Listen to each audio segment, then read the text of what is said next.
Hello friends, business લોનું આ first lecture છે જેમાં આજે આપણે જે બિઝનેસ લોનો ટોટલ સિલેબસ છે એમાં ફર્સ્ટ ચેપ્ટર ઇન્ડિયન કોન્ટ્રાક્ટ એક્ટની સ્ટડી કરીશું. જેમાં પહેલું ચેપ્ટર જે છે ઇન્ડિયન કોન્ટ્રાક્ટ એક્ટ, એ કાયદો 1872માં બન્યો હતો. અને 1872માં જો કાયદો બન્યો હતો, તમે એટલું તો સમજી શકશો કે આ કાયદો એ સમય બન્યો હતો જ્યારે ભારતને આઝાદી નથી મળી. અને એ સમયે ભારત જે છે એ અંગ્રેજોના શાસન હેઠળ હતું. એટલે કે બ્રિટિશ ગવર્મેન્ટ દ્વારા આ કાયદો અમલમાં મૂકવામાં આવ્યો છે. અને એ બ્રિટિશ ગવર્મેન્ટે આ કાયદો કેમ અમલમાં મૂક્યો, એના પાછળના શું રીઝન હતા, ભારત સરકારે આ કાયદાનો કેવી રીતે અમલ કર્યો, કારણ કે આઝાદી પછી પણ એનો એ જ કાયદો આજે પણ ભારતમાં લાગુ થાય છે. તો સૌથી પહેલાં મિત્રો વાત કરીશું કે બ્રિટિશ ગવર્મેન્ટે ઇન્ડિયન કોન્ટ્રાક્ટ એક્ટ જે છે એ કેમ જે છે અમલમાં મૂક્યો હતો. તો એ સમય કેવું હતું કે અંગ્રેજોના શાસન દરમિયાન ઘણા બધા જે વેપારીઓ હતા, ઘણા બધા ટ્રેડર્સ હતા, એ ભારતમાં આવીને ભારતના જે લોકલ જે નાના પાયાના ઉદ્યોગો ધરાવનાર લોકો હતા, કુટીર ઉદ્યોગો ધરાવનાર લોકો હતા, જે ખેડૂતો હતા, એમની પાસેથી કાચો માલ ખરીદી અને જે બીજા દેશમાં લઈ જતા હતા. હવે જ્યારે જ્યાં વેપાર થતો હોય ત્યાં ઝઘડા પણ થતા હોય. તો એ ઝઘડા બહુ બધા વધી ગયા હતા અને ઘણા બધા ડિસ્પ્યુટ થતા હતા કે પહેલાં પ્રોમિસ કર્યું હતું પરંતુ માલ લઈ ગયા પછી પેમેન્ટ ના મળ્યું, કેવા ઘણા બધા નાના મોટા પ્રોબ્લેમ્સ ક્રિએટ થતા હતા. એના માટે બ્રિટિશ ગવર્મેન્ટે કાયદો બનાવ્યો જેનું નામ છે ઇન્ડિયન કોન્ટ્રાક્ટ એક્ટ, અને જે 1872માં અમલમાં મૂકવામાં આવ્યો હતો. તો આપણે ચેપ્ટરની શરૂઆત કરીએ અને ડિટેલ્સ વાઇઝ જાણીએ કે આ ચેપ્ટરમાં શું છે. તો મિત્રો તમે અહીંયા જોઈ શકો છો કે બિઝનેસ લોમાં first chapter Indian contract act, અને એની સૌથી પહેલાં બેઝિક જે ઇન્ટ્રોડક્શન છે એની વાત કરીશું. તો Indian contract act 1872 governs law relating to contract in India. જેટલા પણ કોન્ટ્રાક્ટના રિલેટિંગ જેટલા પણ કાયદા કાનૂન જે રૂલ્સ અને રેગ્યુલેશન્સ બન્યા છે એ ઇન્ડિયન કોન્ટ્રાક્ટ એક્ટમાં સમાવિષ્ટ કરવામાં આવ્યા છે. અને મિત્રો જે વર્ડ છે કોન્ટ્રાક્ટ, એ કોન્ટ્રાક્ટ શબ્દ આપણા માટે નવો નથી. આપણે ઘણીવાર આ શબ્દ સાંભળતા હોઈએ છીએ કે આ બે વ્યક્તિ વચ્ચે કોન્ટ્રાક્ટ થયેલો છે, અથવા તો આ કંપની સાથે કોન્ટ્રાક્ટ થયેલો છે, અથવા તો આ કોલેજ અથવા શાળા સાથે કોન્ટ્રાક્ટ થયેલો છે. તો આ કોન્ટ્રાક્ટ છે શું? તો સામાન્ય અર્થમાં આપણે પહેલા જ અર્થમાં તો એવું સમજીએ કે કોન્ટ્રાક્ટ એટલે બે વ્યક્તિ વચ્ચે થતી સમજૂતી, કે જ્યારે બે વ્યક્તિ અથવા બે કંપની વચ્ચે જે સમજૂતી થાય છે, કઈ વસ્તુ માટે એ લોકો એગ્રી થાય છે, તો એને આપણે કોન્ટ્રાક્ટ કહીએ છીએ. પરંતુ આ ચેપ્ટરમાં આપણે આ કોન્ટ્રાક્ટ જે છે એની સંપૂર્ણ અલગ રીતે એની ડેફિનેશન સમજીશું, અને કાયદા દ્વારા કોન્ટ્રાક્ટ શું છે અને એના કોન્ટ્રાક્ટ કેવી રીતે બને છે એની પણ આપણે સમજૂતી લઈશું. તો સૌથી પહેલા અહીંયા પહેલા જ ઇન્ટ્રોડક્શનના પોઈન્ટમાં આપણે જોઈએ છીએ કે ભાઈ કોન્ટ્રાક્ટ એટલે કે કોઈ કરારના આધારિત જેટલા પણ નિયમો છે, જેટલી પણ નીતિ નિયમો બન્યા છે, બધા જ આ કાયદામાં સમાવેશ થશે અને એમાંનું સોલ્યુશન પણ મળશે. હવે મિત્રો આપણે વાત કરીશું તો act was passed by British India. જેમ કે આપણે પહેલા જ વાત કરી કે ભાઈ અંગ્રેજોના શાસનકાળ દરમિયાન જ આ કાયદો બનાવી દેવામાં આવ્યો હતો, અને અંગ્રેજોના શાસનકાળ દરમિયાન જ આ કાયદો લાગુ પણ થઈ ગયો હતો.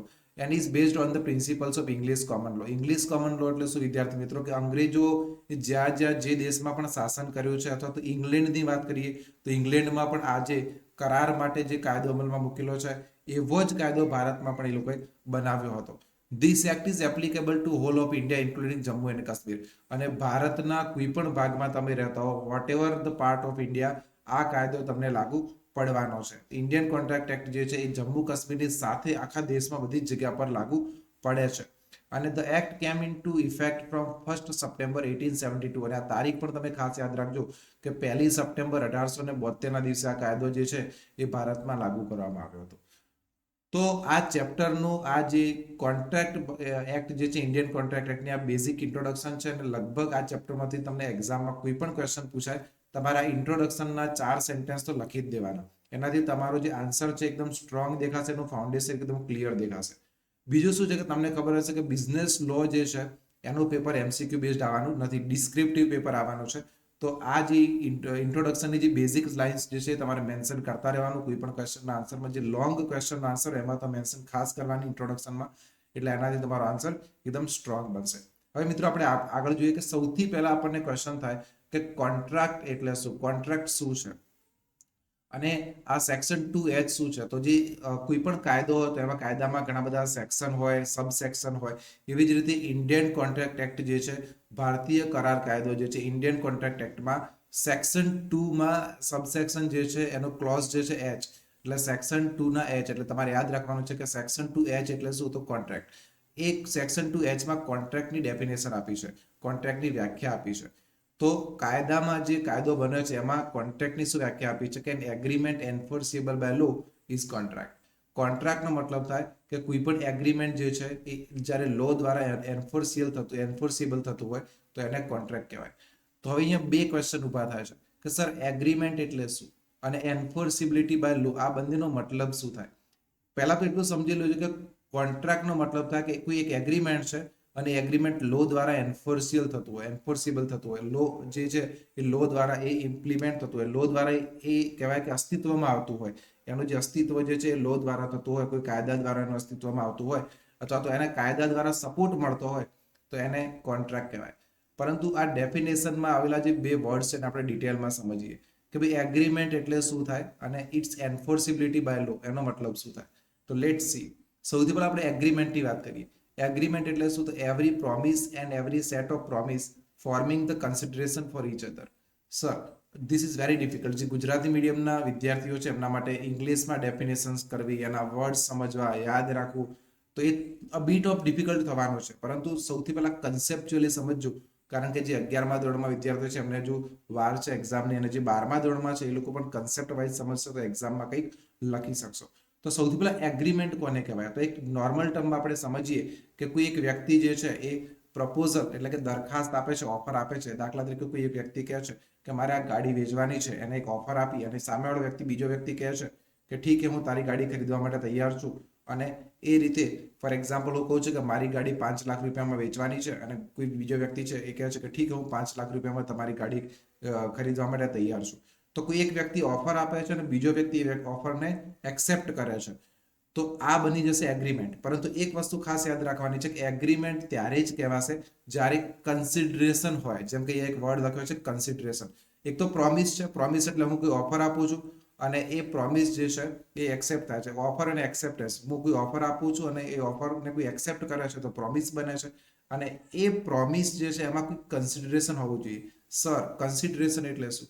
તો જ્યારે તમે કોઈને ઓફર આપો છો અને એ વ્યક્તિ ઓફર એક્સેપ્ટ કરે છે તો આ કેસમાં બંને વ્યક્તિને કંઈક મળતું હોવું જોઈએ. જેમ કે હું મારી ગાડી વેચું છું તો હું મારી ગાડી વેચીશ તો મને દાખલા તરીકે 5 લાખ રૂપિયા મારે ગાડી વેચવી છે તો હું 5 લાખ રૂપિયા મને મળશે અને સામેવાળા વ્યક્તિને ગાડી મળશે. તો અહીંયા બે વ્યક્તિ છે, એક ગાડી ખરીદનાર અને એક ગાડી વેચનાર. તો જે વેચનાર છે એને પૈસા મળે છે, ખરીદનાર છે એને ગાડી મળે છે. તો કન્સિડરેશનનો મતલબ એ જ થાય કે જ્યારે પણ બે વ્યક્તિ વચ્ચે, બે કંપની વચ્ચે, કોઈ પણ બે પાર્ટી વચ્ચે કોઈ પણ એગ્રીમેન્ટ થાય છે તો એ વસ્તુ એગ્રીમેન્ટ ત્યારે જ કહેવાશે જ્યારે અંદરથી બંને પાર્ટીને કંઈક ફાયદો થતો હશે. તો કન્સિડરેશન નહીં હોય તો એગ્રીમેન્ટ નહીં કહેવાય અને એગ્રીમેન્ટ નહીં હોય તો કોન્ટ્રાક્ટ નહીં બને. તો કોન્ટ્રાક્ટમાં બે વસ્તુ હતી કે એન એગ્રીમેન્ટ એન્ફોર્સિએબલ બાય લો. ફરીથી એકવાર બોલજો, એન એગ્રીમેન્ટ એન્ફોર્સિએબલ બાય લો. જે એગ્રીમેન્ટ જે છે એ દ્વારા લો દ્વારા એન્ફોર્સિએબલ થતું હોય. આ એન્ફોર્સિએબલ બાય લો જે છે ને આપણે ટૂંક સમયમાં સમજવાના છીએ. પણ સૌથી પહેલા એગ્રીમેન્ટ શું છે એગ્રીમેન્ટ એકવાર સમજી લઈએ કે એગ્રીમેન્ટનો મતલબ શું થાય. એગ્રીમેન્ટનો મતલબ તો ઓફર પ્લસ એક્સેપ્ટન્સ. કે તમે કોઈ વ્યક્તિને ઓફર આપો છો, એ ઓફર બીજો કોઈ વ્યક્તિ એને સ્વીકારી લે છે તો એ બની જશે એગ્રીમેન્ટ. પણ એ એગ્રીમેન્ટ ત્યારે જ કહેવાશે જ્યારે બંનેને અંદરથી કંઈક ફાયદો થતો હશે. ફોર એક્ઝામ્પલ, દુકાનમાં તમે કોઈ વસ્તુ ખરીદવા માટે જાઓ છો, એક દુકાનદાર જે છે વસ્તુ તમને વેચે છે, તમે એને પૈસા આપો છો, તો આ એક એગ્રીમેન્ટ છે. તો એગ્રીમેન્ટનો મિનિંગ હવે તમે સમજી ગયા હશો. અને અહીંયા એગ્રીમેન્ટ એટલે લખ્યું પણ છે કે અહીંયા કે ઓફર પ્લસ એક્સેપ્ટન્સ. કે કોઈને તમે ઓફર આપો છો ને એક્સેપ્ટ થાય છે, એ એગ્રીમેન્ટ છે. પરંતુ એ એગ્રીમેન્ટ વેલિડ ત્યારે કહેવાશે જ્યારે કન્સિડરેશન હશે. કન્સિડરેશન એટલે કે એ એગ્રીમેન્ટમાંથી બંનેને કંઈક લાભ થતો હશે, ત્યારે ને ત્યારે જ એ એગ્રીમેન્ટ કહેવાશે. હવે અહીંયા વાત આવે છે એગ્રીમેન્ટમાં કે પ્રોમિસ. અહીંયા લખ્યું છે કે every promise and every set of promises. કે કોઈ એક પ્રોમિસ હોય અથવા એકથી વધારે પ્રોમિસ હોય તો આ પ્રોમિસ કોને કહેવાય? તો પ્રોમિસ જે છે એ સેક્શન 2B માં ઇન્ડિયન કોન્ટ્રાક્ટ એક્ટના સેક્શન 2B માં પ્રોમિસની ડેફિનેશન આપી છે. અને એમાં પ્રોમિસ કોને કહ્યું છે કે when the person to whom the proposal is made. કોઈ એક વ્યક્તિ છે એને આપણે ઓફર આપીએ છીએ. દાખલા તરીકે મારે ગાડી વેચવી છે તો હું કોઈ એક વ્યક્તિ છે એને કહું છું કે ભાઈ મારે 5 લાખ રૂપિયામાં ગાડી વેચવી છે. તો મેં એને શું આપી? ઓફર આપી છે. હવે એ ઓફર એને એક્સેપ્ટ કરવી, એક્સેપ્ટ ના કરવી એ એના ઉપર ડિપેન્ડ કરે છે. પરંતુ મેં ઓફર આપી તો હું કોઈ વ્યક્તિને કહું છું કે મારે 5 લાખ રૂપિયામાં ગાડી વેચવી છે. તો એ લખ્યું છે કે when the person to whom the proposal is made. હવે મેં એક વ્યક્તિને પ્રપોઝલ આપી છે. પ્રપોઝલનો મતલબ થાય ઓફર, ઓફરનો મતલબ થાય દરખાસ્ત. તો અહીંયા પ્રપોઝલની જગ્યાએ તમે ઓફર શબ્દનો પણ ઉપયોગ કરી શકો છો. તો દાખલા તરીકે when the person to whom the proposal is made, મેં જે વ્યક્તિને ઓફર આપી છે, સિગ્નિફાઈઝ ઇઝ એસન્ટ. એસન્ટનો મતલબ શું થાય? એસન્ટનો મતલબ થાય એ સહમત થયા છે, અગ્રી થયા છે, હા પાડે છે. કે દાખલા તરીકે હું કોઈ વ્યક્તિને ઓફર આપું છું કે મારે 5 લાખ રૂપિયામાં ગાડી વેચવી છે, આ તો મેં એને ઓફર આપી, પ્રપોઝલ આપ્યું. હવે એ વ્યક્તિ સહમત થાય છે, એ વ્યક્તિ એગ્રી થાય છે કે ઠીક છે, હું 5 લાખ રૂપિયામાં ગાડી ખરીદવા માટે તૈયાર છું. તો અહીંયા મેં ઓફર આપી, એને એક્સેપ્ટ કરી, તો આ બની ગયું પ્રોમિસ. આ શું બની ગયું? એક પ્રોમિસ બની ગયું કે મારે ગાડી વેચવાની છે, મેં એને ઓફર આપી, એને સહમતિ આપી, ઠીક છે, એસન્ટ આપી. તો એસન્ટનો મતલબ પણ ખાસ યાદ રાખજો, એસન્ટનો મતલબ છે સહમતિ આપવી. તો અહીંયા there to the proposal is said to be accepted. આ કેસમાં શું થશે કે મેં એને પ્રપોઝલ આપ્યું અને એ વ્યક્તિ એક્સેપ્ટ કર્યું. પ્રપોઝલ વેન એક્સેપ્ટેડ બીકમ્સ અ પ્રોમિસ. જ્યારે આપણે કોઈને પ્રપોઝલ આપીએ અને એ પ્રપોઝલ એ વ્યક્તિ એક્સેપ્ટ કરે તો એ શું બની જાય? પ્રોમિસ બની જાય. આ બધી વસ્તુ જે છે બધી ડેફિનેશન, આજના સેશનમાં આપણે માત્ર ડેફિનેશન્સ કરવાની છે, જે તમારે યાદ રાખવાની છે. તો જ્યારે આપણે કોઈને પ્રપોઝલ આપીએ અને એ એક્સેપ્ટ થઈ જાય તો એને શું કહેવાય? પ્રોમિસ કહેવાય. પણ એ એગ્રીમેન્ટની ડેફિનેશનમાં જોજો, પ્રોમિસ છે. પ્રોમિસ મતલબ આપણે કોઈને ઓફર આપી, એ વ્યક્તિ એક્સેપ્ટ કરી, પણ એ પ્રોમિસ એગ્રીમેન્ટ ક્યારે બનશે? એગ્રીમેન્ટ ત્યારે જ બનશે જ્યારે અંદર શું હશે? કન્સિડરેશન હશે. કે પ્રોમિસ એવું હોવું જોઈએ કે એ પ્રોમિસમાં બંને પાર્ટીને કંઈકનો કંઈક મોનેટરી ફાયદો થતો હોવો જોઈએ, તો જ એ એગ્રીમેન્ટ કહેવાશે. અધરવાઇઝ ખાલી ઓફર પ્લસ એક્સેપ્ટન્સ જે છે એ એક kind of agreement, but contract માટે વેલિડ નહીં કહેવાય, એમાં કન્સિડરેશન પણ હોવું જોઈએ. તો ફરીથી એકવાર તમને રિવાઇઝ કરાવી દઉં કે આપણે સૌથી પહેલા ઇન્ટ્રોડક્શન કર્યું. ઇન્ટ્રોડક્શનમાં આપણે 4 લાઈન જોઈ કે ભાઈ ઇન્ટ્રોડક્શનમાં શું છે કે કોન્ટ્રાક્ટ રિલેટેડ જેટલા પણ રૂલ્સ છે એ આ કાયદામાં આવી જશે. બીજું છે કે બ્રિટિશ ગવર્મેન્ટ હતી ત્યારે આ કાયદો અમલમાં આવ્યો છે. ત્રીજું આપણે જોયું કે આખા ભારતમાં આ જે ઇન્ડિયન કોન્ટ્રાક્ટ એક્ટ છે એના નીતિ નિયમો આખા ભારતમાં લાગુ થાય છે. અને ચોથું છે કે 1 સપ્ટેમ્બર 1872 ત્યારે આખા ભારતમાં ઇમ્પ્લિમેન્ટ થયું છે. બીજું આપણે જોયું કે કોન્ટ્રાક્ટ કોને કહેવાય, જેમ કે ચેપ્ટરનું નામ જ છે, આ જે ફર્સ્ટ આપણો જે એક્ટ છે ઇન્ડિયન કોન્ટ્રાક્ટ એક્ટ 1872 1872માં મતલબ એપ્લિકેબલ થયેલો જે એક્ટ છે ઇન્ડિયન કોન્ટ્રાક્ટ એક્ટ, એમાં કોન્ટ્રાક્ટ શબ્દનો મિનિંગ જે છે સમજવો ખૂબ જરૂરી છે અને એના રિલેટેડ જ ક્વેશ્ચન એક્ઝામમાં ખાસ કરીને આવતા હોય છે. તો એ કોન્ટ્રાક્ટમાં આપણે જોયું તો કે એગ્રીમેન્ટ એન્ફોર્સિયેબલ બાય લો, કે એક એવું એગ્રીમેન્ટ કે જે લો દ્વારા એન્ફોર્સિયેબલ થતું હોય એને આપણે કોન્ટ્રાક્ટ કહીશું. અત્યારે આપણે સમજી રહ્યા છીએ એગ્રીમેન્ટ. એન્ફોર્સિયેબલ બાય લો સુધી ટૂંક જ સમયમાં પહોંચીશું. હમણાં સુધી આપણે સમજ્યા છે એગ્રીમેન્ટ કોને કહેવાય. અને એગ્રીમેન્ટ સમજવા માટે આપણે એવું સમજો કે પ્રોમિસ હોય અથવા તો ઘણા બધા પ્રોમિસ હોય.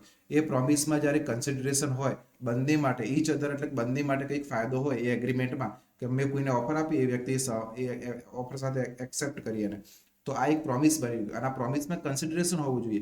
કન્સિડરેશન એટલે શું? તો જ્યારે હું કોઈને, દાખલા તરીકે મેં કોઈ વ્યક્તિને કીધું કે મારે ગાડી વેચવી છે અને એ વ્યક્તિએ કીધું કે ઓકે ઠીક છે, હું તમારી ગાડી ખરીદીશ, તો આ બંનેને ફાયદો છે. એક તો સામેવાળા વ્યક્તિને ગાડી મળશે, એને પણ કન્સિડરેશન મળી ગયું, મને પૈસા મળશે 5 લાખ રૂપિયા, મને પણ ફાયદો થયો. તો બંને વ્યક્તિને કંઈક મળવું જોઈએ, તો એ એગ્રીમેન્ટ બનશે.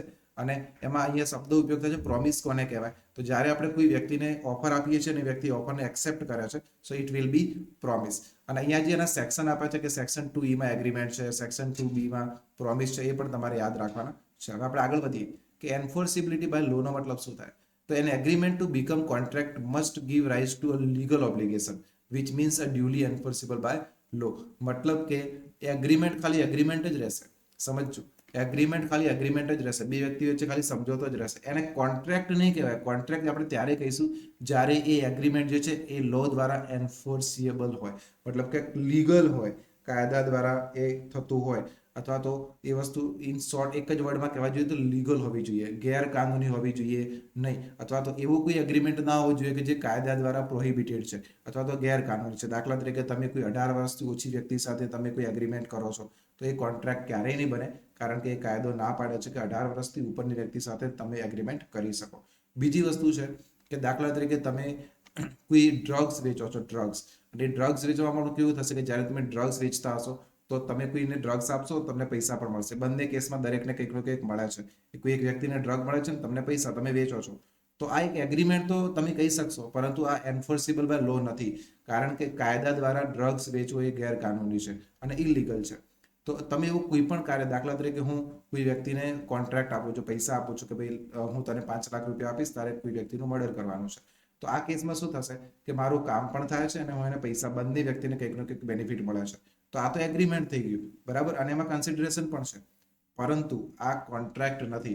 કોન્ટ્રાક્ટ ત્યારે જ કહેવાય કે એક એવું એગ્રીમેન્ટ થાય છે, એ એગ્રીમેન્ટમાં લીગલ હોય, કાયદા દ્વારા એન્ફોર્સિયેબલ થતું હોય. તો કોઈ પણ એગ્રીમેન્ટ કે જે લીગલ હોય એને આપણે કોન્ટ્રાક્ટ કહીશું.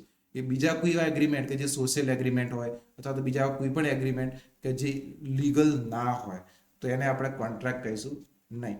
તો અહીંયા ફરીથી આપણે કોન્ટ્રાક્ટની ડેફિનેશન એકવાર જોઈએ કે એગ્રીમેન્ટ એન્ફોર્સિબલ બાય લો. તો એગ્રીમેન્ટ કોને કહેવાય?